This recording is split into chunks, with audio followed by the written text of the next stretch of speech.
وَإِذَا قِيلَ لَهُمْ لَا تُفْسِدُوا فِي الْأَرْضِ قَالُوا إِنَّمَا نَحْنُ مُصْلِحُونَ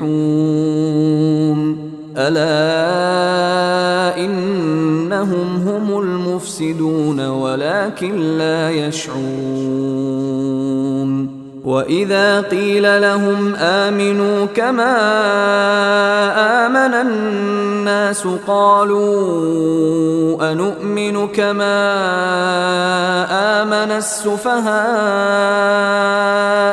أَلَا إِنَّهُمْ هُمُ السُّفَهَاءُ وَلَكِنْ لَا يَعْلَمُونَ وَإِذَا لَقُوا الَّذِينَ آمَنُوا قَالُوا آمَنَّا وَإِذَا خَلَوْا إِلَى شَيَاطِينِهِمْ قَالُوا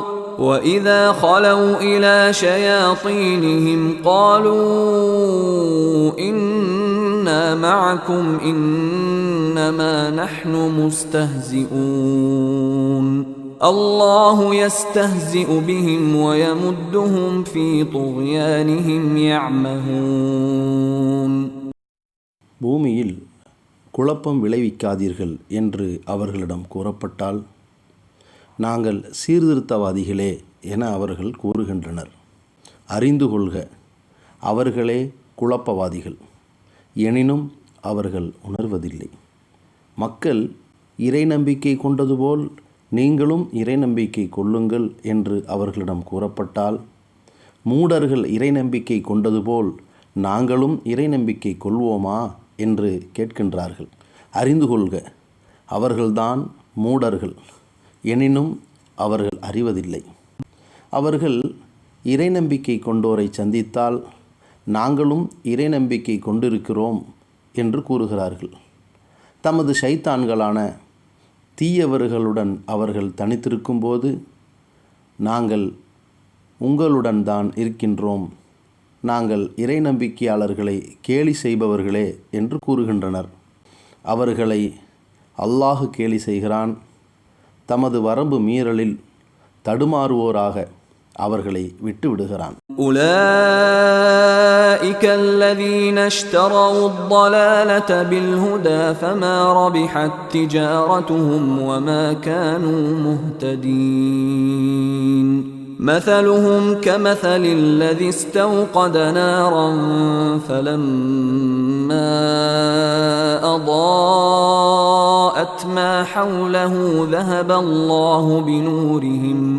ذهب الله بنورهم وتركهم في ظلمات لا يبصرون صم بكم عمي فهم لا يرجعون أو كصيب من السماء فيه ظلمات ورعد وبرق يجعلون أصابعهم في آذانهم من الصواعق حذر الموت والله محيط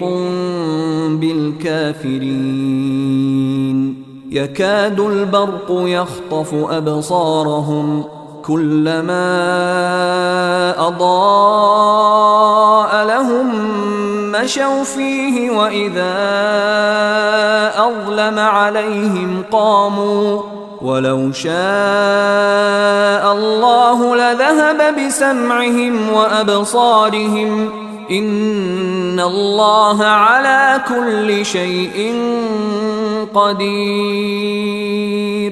இத்தகையோரே நேர்வழிக்கு பதிலாக வழிகேட்டை விலைக்கு வாங்கியவர்கள்.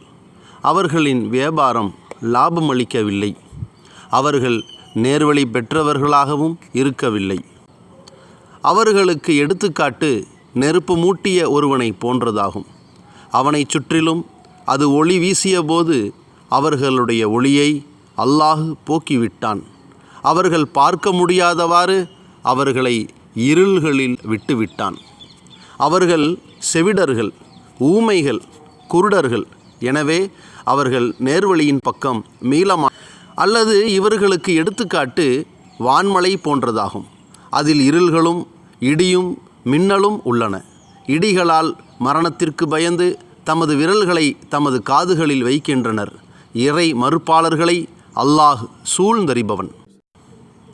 அம்மின்னல் அவர்களின் பார்வைகளை பறிக்க பார்க்கின்றது. அது அவர்களுக்கு ஒளி வீசும் போதெல்லாம் அதில் அவர்கள் நடக்கின்றனர். அவர்களுக்கு இருளாகிவிடும்போது நின்று விடுகின்றனர்.